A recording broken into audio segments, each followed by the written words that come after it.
Imagine walking into an old house.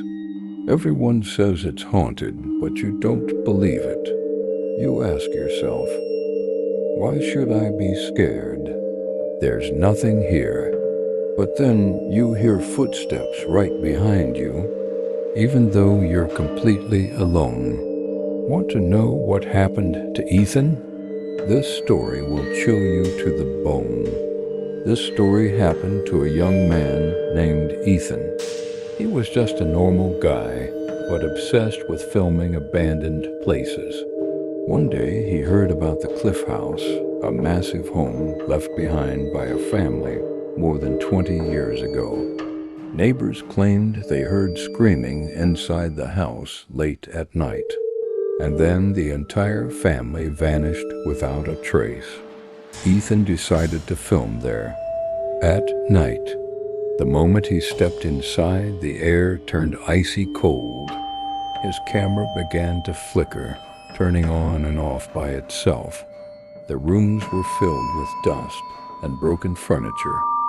But the thing that terrified him the most was the feeling that something was watching him. And every time he passed a room, he heard whispers, soft, eerie whispers calling his name. Ethan, Ethan. What froze his blood was that the voice sounded exactly like his mother's, but his mother was asleep at home, miles away from this place.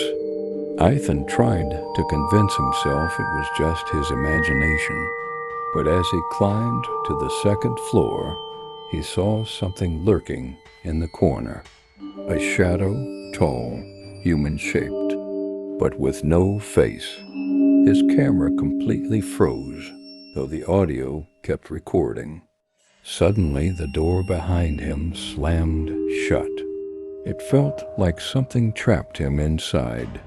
He tried screaming, banging on the door. But the terrifying part? Not a single sound came out of his mouth. He was opening his lips, but his voice was gone. That's when Ethan realized he hadn't just entered a house. He had stepped into a trap. The last thing the camera recorded was falling to the ground. It captured two black legs, slowly moving toward Ethan, and then total darkness. 2 days later, the police entered the house.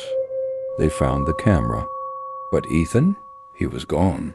No body, no blood, nothing. The chilling part?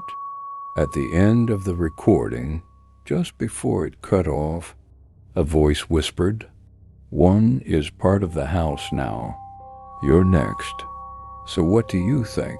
Was the house truly haunted? Or did Ethan fall victim to something far darker than we can understand? To this day, nobody knows. But tell me, if you were in his place, would you dare step inside that house? Let me know in the comments. And don't forget to like and subscribe, because the next story is even darker.